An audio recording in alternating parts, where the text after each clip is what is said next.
Ride 'em Cowboy. No silver spurs, no 6 guns on his hip. It's 30 below and the wind cuts to the bone, and the cattle stand half blinded by the snow, waiting for food. Start pitching that hay, cowboy, or any herd come spring. You think a cowboy's life is romantic? Just try it in winter sometime.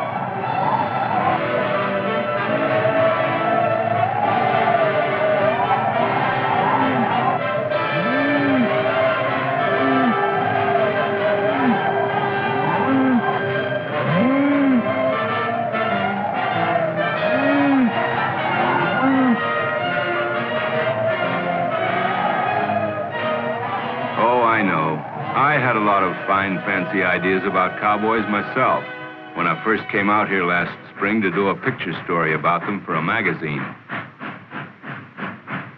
I was being met by a fellow named Gus Roberson, and I remember how I stood on the station platform at Gunnison, Colorado, half expecting to see him gallop up like the Lone Ranger, shoot off a gun and drawl, "Howdy, stranger."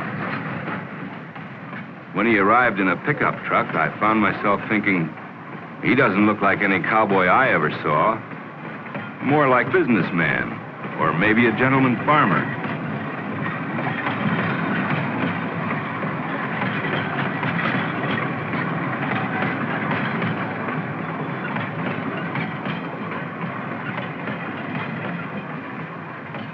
Gus saw right through me. As we drove off, he said, "I don't know what kind of a story you aim to do about cowboys, but if it's the old Wild West stuff, I'm afraid you're not going to find it around here." He was right. We drove through Gunnison, and it turned out to be strictly modern. And so was the highway that led to the ranch.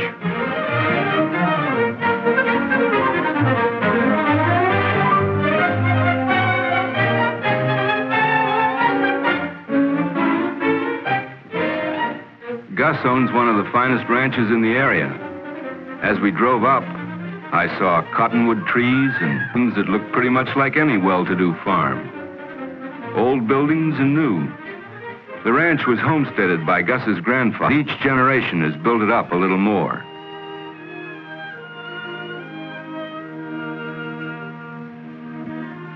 Gus introduced me to a couple of his right-hand men, and I began to change my idea of how a cowboy really looks.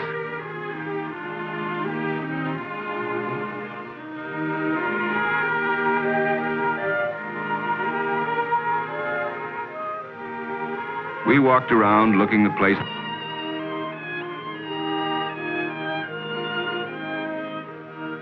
It's smaller than I thought it would be, only a few hundred acres of meadowland. But Gus told me that's all you need out here, because the cattle are moved to government-owned ranges as the seasons change, depending on where the pasture is best at that time of year.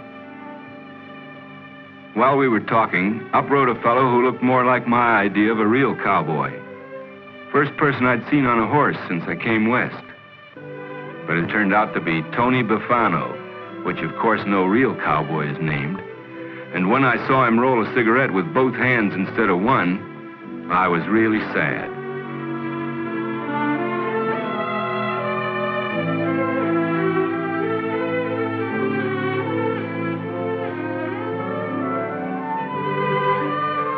Gus wanted me to go for a ride around the ranch, and there was no way I could get out of it.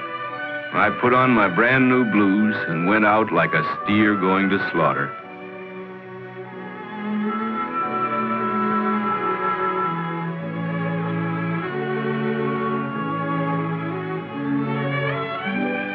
Now, the horse is a noble animal, too high off the ground.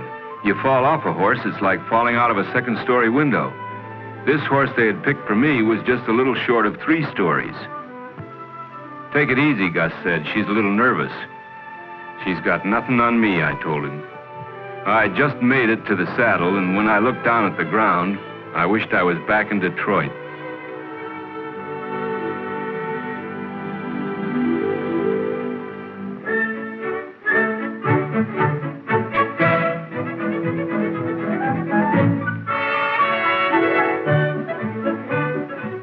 The horses walked for a while, and Gus told me how Gunnison lies just west of the Great Divide, in the heart of the Rocky Mountains. Then my horse began to trot, and I was too busy hanging on to listen. But even on a horse, I could see that this was great country.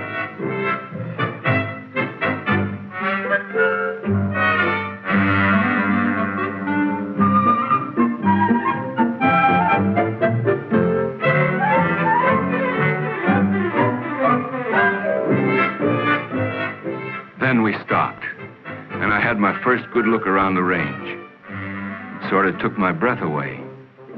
Immense and quiet, with the wind whispering in the grass, and the mountain peaks towering against the sky.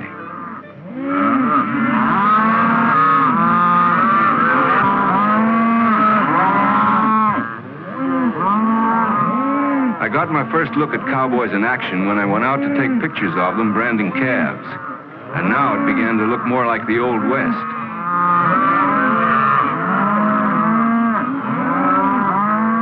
Cattle still have to be branded as a precaution against getting lost, strayed, or stolen. The brand is the owner's identification mark.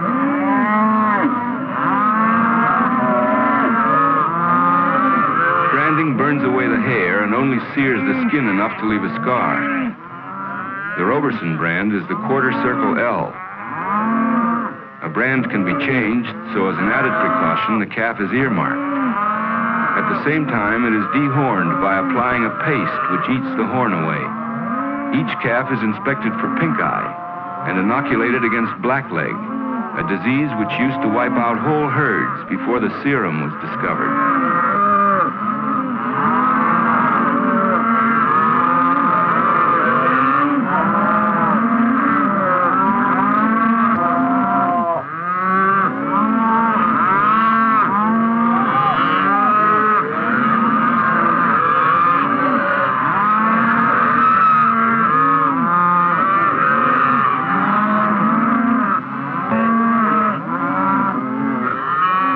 Gus had a calf of his own in the corral that morning, his son, learning the business, the fourth generation. It was rough, hard work, but Gus was right in there sweating it out with the other cowboys.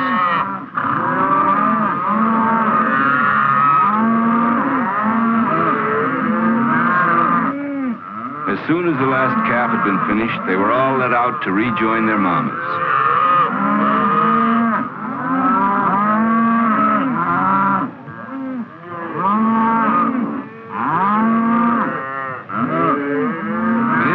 About cattle is that every cow can tell her own calf by the scent. She never makes a mistake and keeps looking for her young one until she finds it.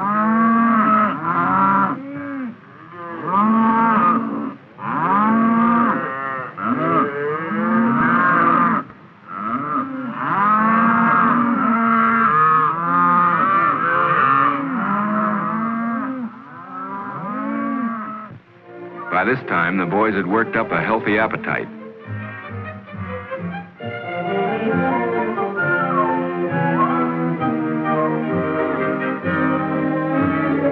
It didn't take long for them to wash up and fall in for chow. At Gus's ranch, a cowboy eats well. Mrs. Roberson has charge of the food, and a man takes away all he can carry without a wheelbarrow.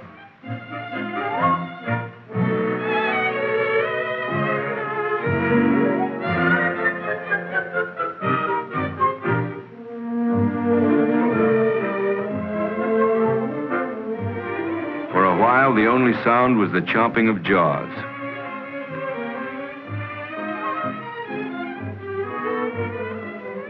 But a cowboy has too much energy to sit still for long. If there's nothing else to do, he'll start a roughhouse.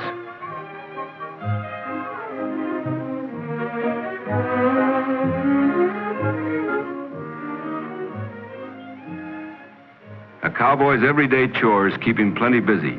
He's a jack of all trades. Besides being nursemaid to the pedigreed stock, he has to know how to be a blacksmith and shoe his own horse. When something needs to be built or repaired, he turns carpenter. He's an expert at grooming a prize bull for a show. He can milk a cow as well as any farmhand. And in springtime, he's out there in rubber boots with a shovel, digging irrigation ditches.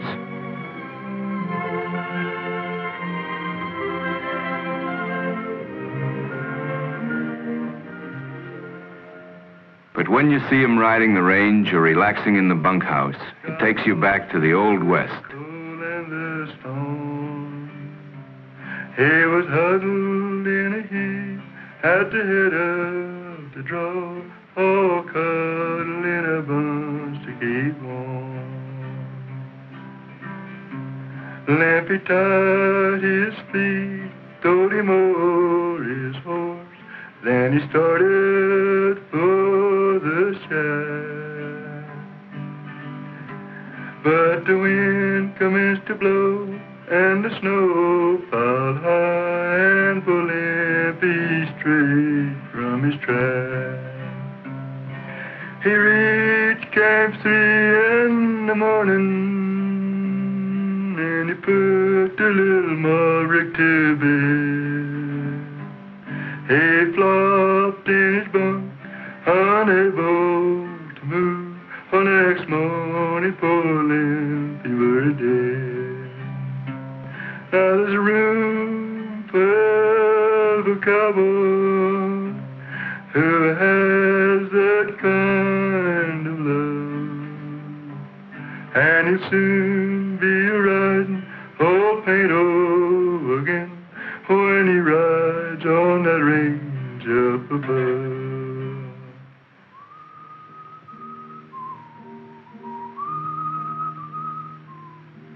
All through May and June, the cattle have been moving up into the foothills to graze.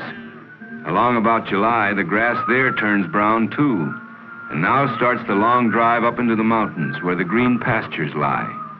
Every year, the trail they take is about the same.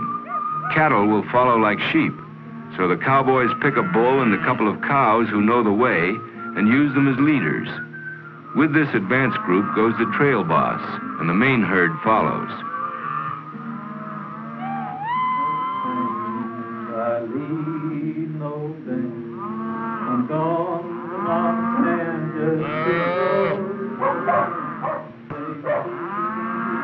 The dogs help keep the herd moving. I thought they must be specially trained, but the boys said no, they just like to do it, and one taught the other.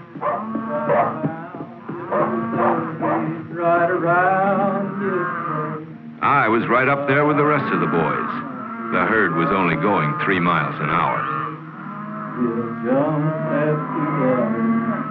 And the song, one went to Denver and the other went home. His wife, she died in a pool of fight, and still he keeps singing from morning till night. The trail leads across rocky slopes and gullies and through woods, and the cowboys have their hands full keeping the herd together.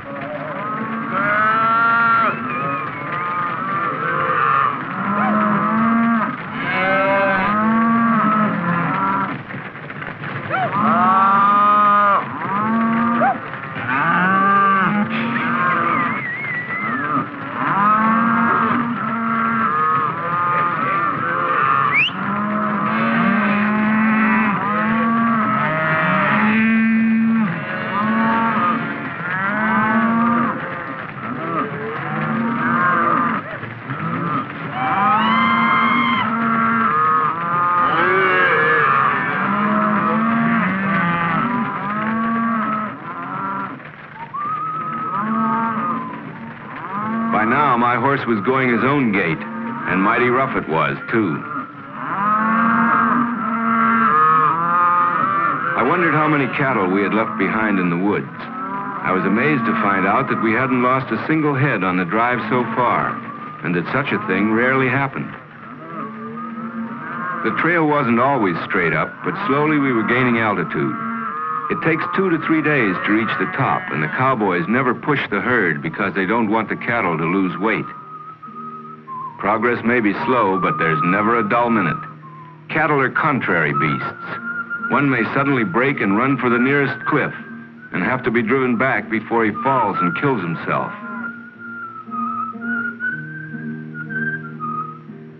Finally, the long drive came to an end. The cattle stood grazing quietly. The men unsaddled their horses. Even the dogs rested. And where was I? 1.5 miles behind. My horse and I had reached a mutual understanding. I was to walk, he was to carry the saddle, and no charges would be brought by either party.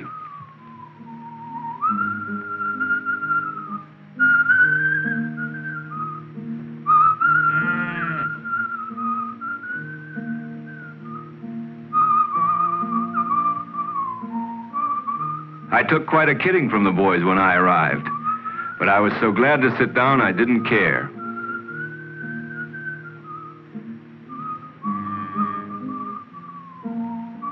We were 12,000 feet up, and it got cold that night.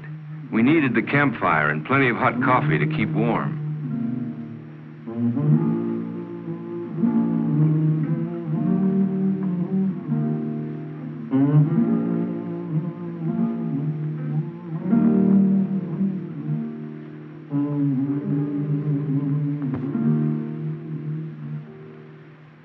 And as we sat there, I got the strange feeling that time had moved backwards, and that all this was happening 100 years ago.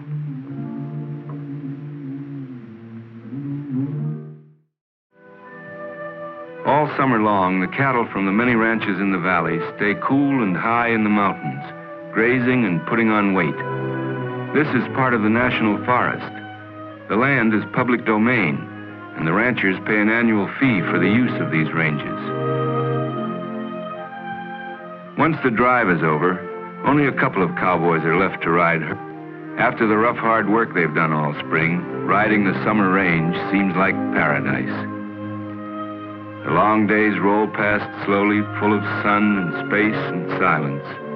And after a while, this loneliness and grandeur throws a spell over the cowboy.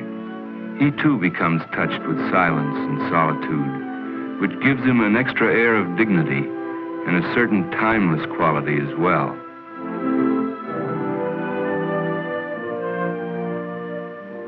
The work is easy. He puts out salt lick for the cattle, sees that none of them stray too far from the main herd, and keeps a wary eye out for cattle thieves.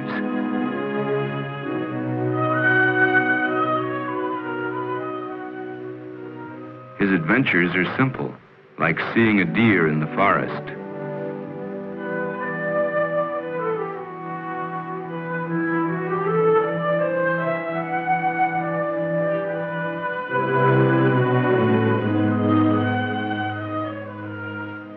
If he wants fish for dinner, he cuts a branch for a rod, catches a grasshopper for bait, and pulls a couple of trout out of some clear, cold mountain stream.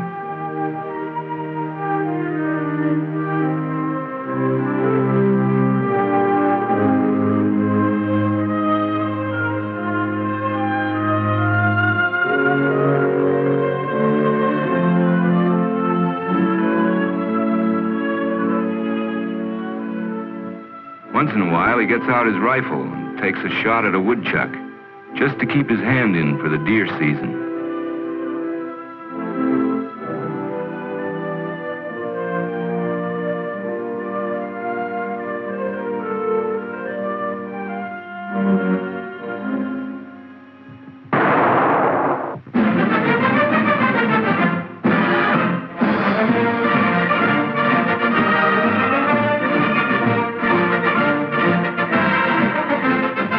Meanwhile, back in Gunnison, the rodeo is livening things up.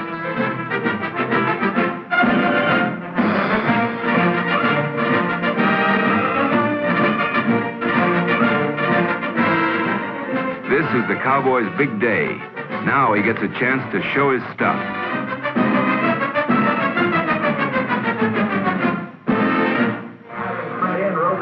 The everyday work of the boys from the ranch is transformed into spectacular events that show their skill and daring. First comes calf roping.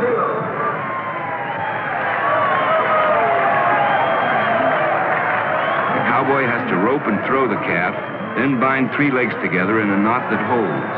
The judges time him to a split second.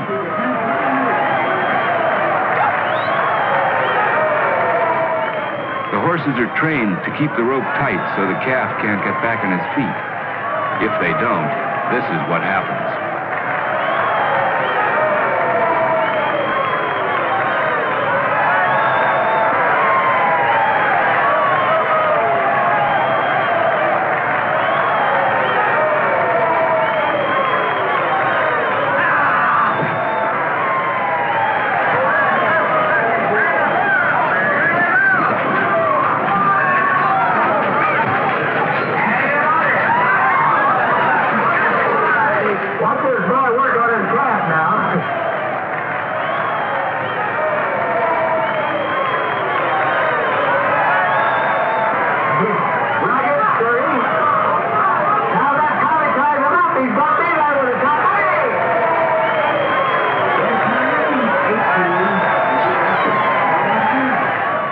The Brahma bull.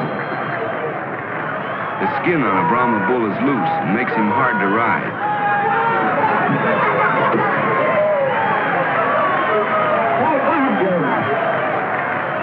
His horns are sharp and he's plenty mean. He'll gore you if he can.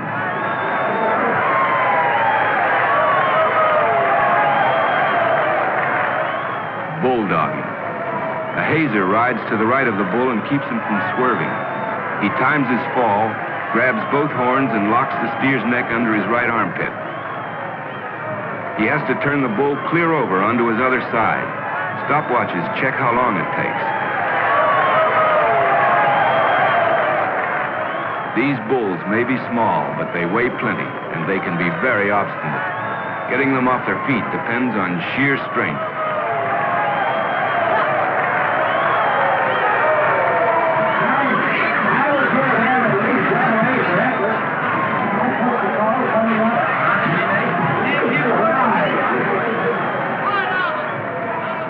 Time often runs out just trying to bring them to a halt.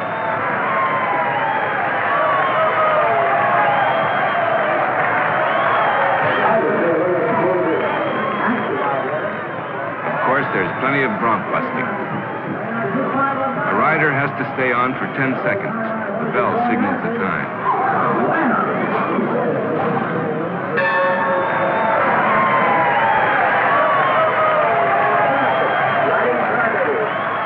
Under the rules, he has to spur the horse out of the chute. These horses don't need any encouragement to buck. They just do it naturally. Contestants are judged on how well they sit the horse, and also how tough the horse is.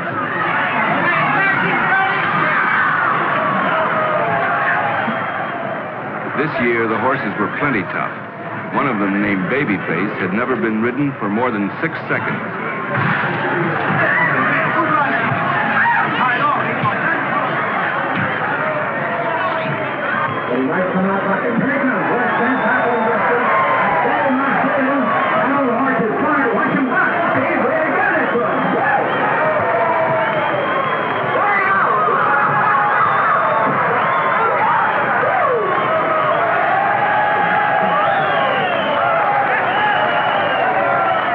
There were plenty of aching backs that night. Watch that cowboy riding! Hang on, cowboy!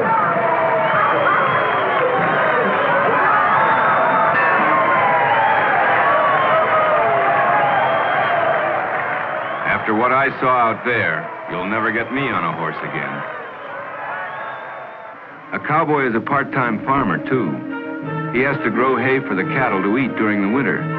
As the summer comes to an end, he's out there working the hay stackers. Some of the old-fashioned horsepower stackers still lift their rakes slowly against the sky.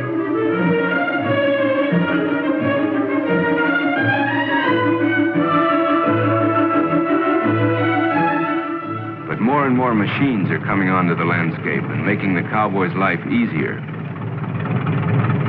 The tractor and its multiple uses are revolutionizing this part of the cattle industry. Even so, hay is a major project on the ranch. In the spring, the meadows are soaked with water and the feed crop shoots up fast and high. Then the water is cut off, and the summer heat dries the crop so it can be mowed and stacked.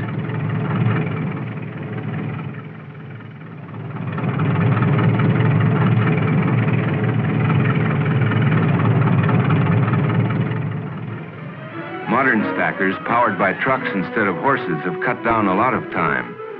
But haying is still a long, hot chore, as any cowboy with hay down the back of his neck will tell you.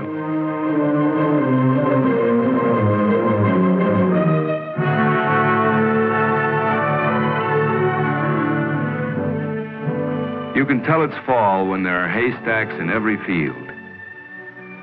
The boys have ridden fence until every wire is strung taut. High up in the mountains where the cattle are, the leaves are turning and the wind has a touch of ice in it. And now the herds are rounded up and driven down into the valley again.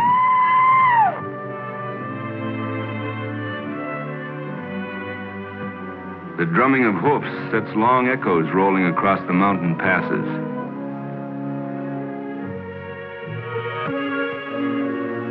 Down from the pastures they come, each herd with a different brand on its flanks.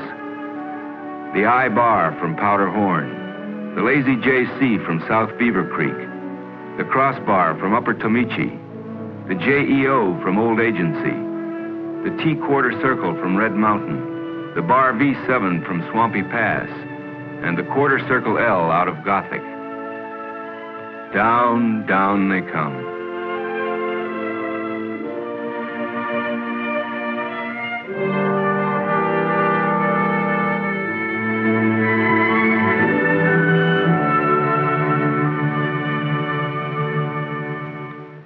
But this time their destination is different.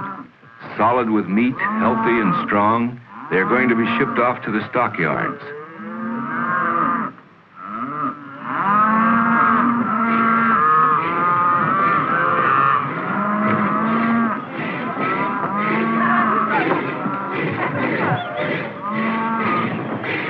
This is the most exciting day of the year for the cowboy. Sweated blood to raise these cattle. He has tended them through snow and mud and dust till his bones ache. And now, after all his work and misery, he's finally going to put them in the cars and see the last of them. He can hardly wait.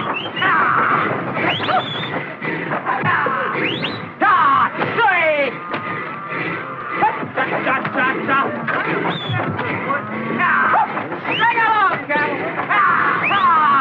I get calling, no kind of calling.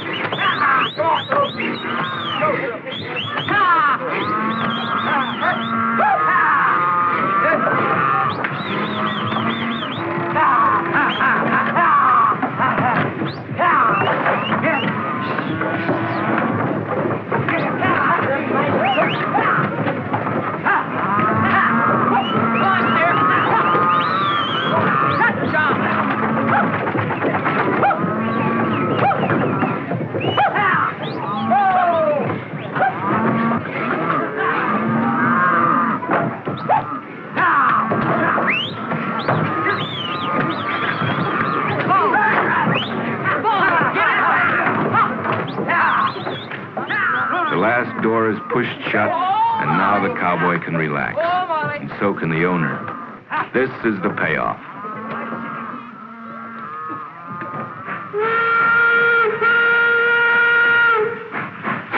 There they go.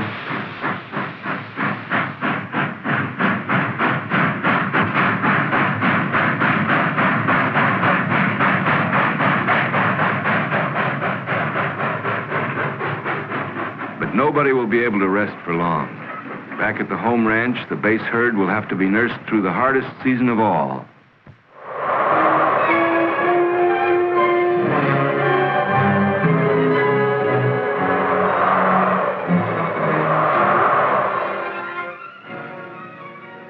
Well, I came out here to get a story, but it turned out quite a bit different from what I expected. I found that the cowboy isn't the romantic, swashbuckling figure that legend has made him, and I have a sneaking suspicion he never was.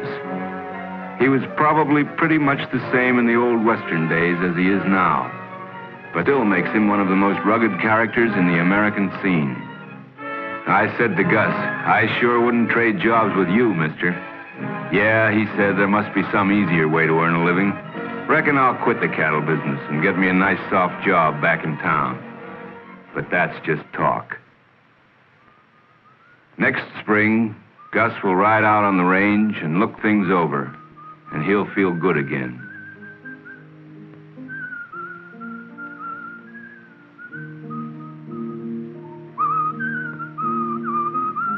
Leave the range? Not Gus.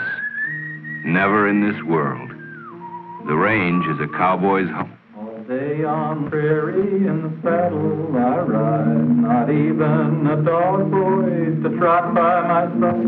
My fire I must kindle with chips gathered round and boil my own coffee without being ground. My fire I must with chips gathered round and boil my own coffee without